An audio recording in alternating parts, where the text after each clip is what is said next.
I don't really listen to what is being said. I look at the actions that are being taken, and I see that President Trump has not taken any actions whatsoever to impose pressure on Russia. So, more to come in this half hour from Liverpool. But also tonight, the US, Britain, France, and Germany have agreed to lift all remaining range restrictions on the weapons they've given Ukraine. That's according to the German Chancellor. Friedrich Merz said Ukraine would be able to defend itself with long range fire. The decision has not yet been confirmed by the US, but it would allow Ukraine to strike up to 200 miles inside Russia instead of confining itself to the border regions. Well, it comes after President Trump expressed some of his strongest criticism of President Putin after Russian forces launched their heaviest drone strikes on Ukraine since the full-scale invasion more than 3 years ago. Yeah, I'll give you an update. I'm not happy with what Putin's doing. He's killing a lot of people, and I don't know what the hell happened to Putin. I've known him a long time, always gotten along with him, but he's sending rockets into cities and killing people, and I don't like it at all, okay? We're in the middle of talking, and he's shooting rockets into Kiev and other cities. I don't like it at all.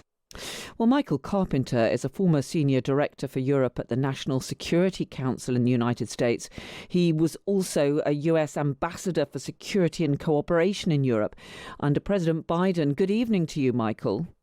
Good evening.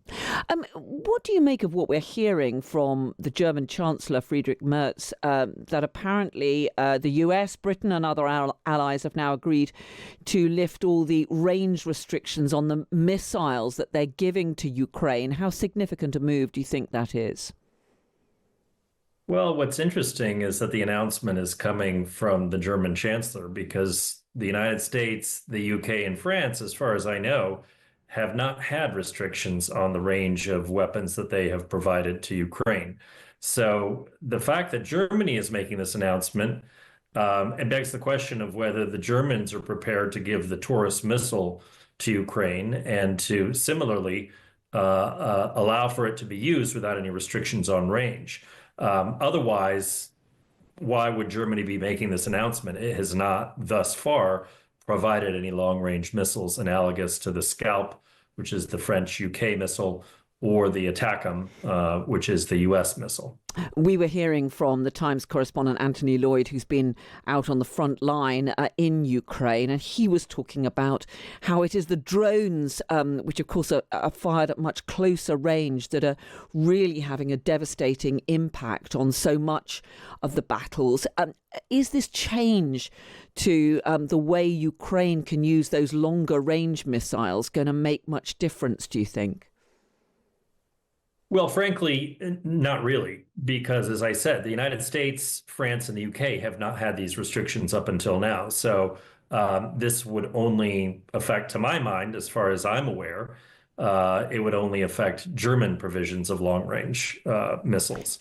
And look, I mean, the reality is that the Ukrainians are very adept at using their own drones, which they produce in all different quantities, from tactical depth to operational depth to strategic depth that can travel as much as 2,000 kilometers into Russia. They're using them to great effect to be able to degrade Russian stockpiles and capabilities.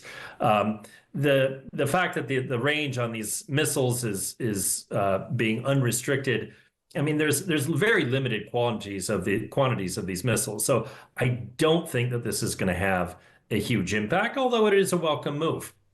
What about those latest remarks from President Trump talking about how Vladimir Putin has gone absolutely crazy, needlessly killing a lot of people?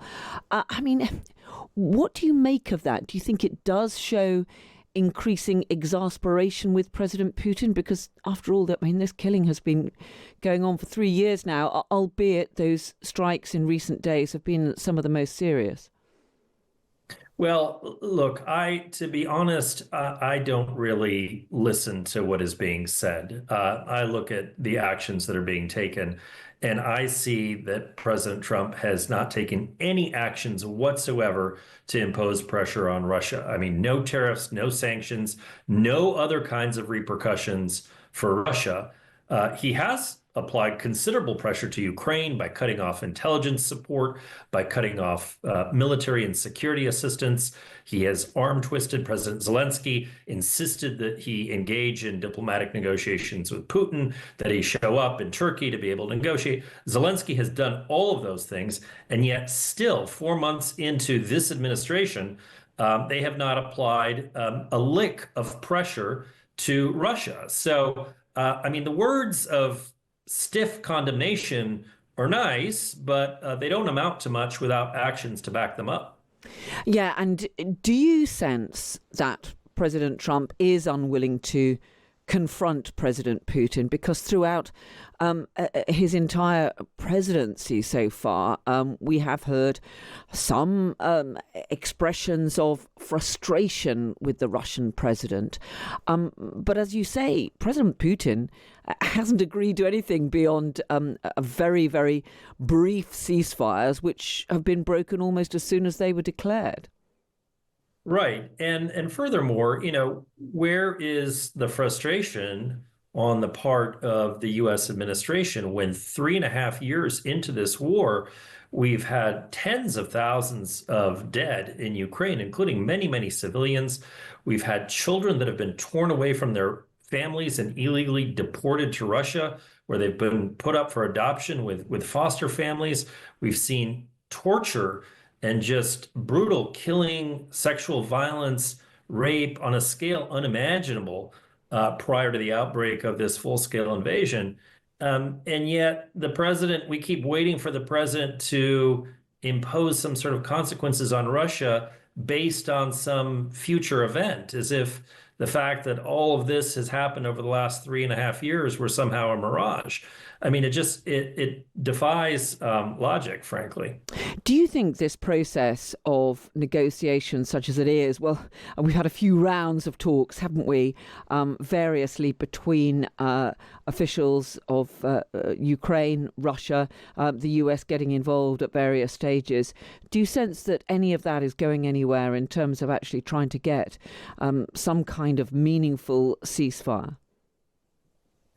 Unfortunately, I don't. And the reason why I am pessimistic is because it is my analysis and conviction that Vladimir Putin has not deviated one bit from his aims for Ukraine, which can be described as essentially maximalist in nature. I mean, he wants the subjugation of Ukraine. And of course, President Zelensky is not going to allow for the capitulation of his country to Russia. And so just in my view, there is no compromise that can be achieved between those two positions. I think this administration in the US naively came into office assuming that somehow they could coordinate these two diametrically opposed, incompatible positions. But the reality is they can't. And so, they can meet in Istanbul, they can meet in any other capital in Europe, and they still won't arrive at a solution because of those fundamental factors that I just described.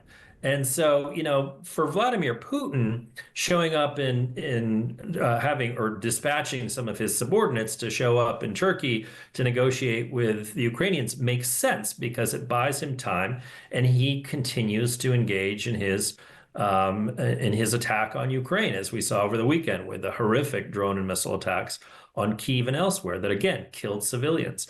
So to my mind, this is a bit of an illusory negotiation. And in fact, it's just buying time as Putin continues to prosecute the war.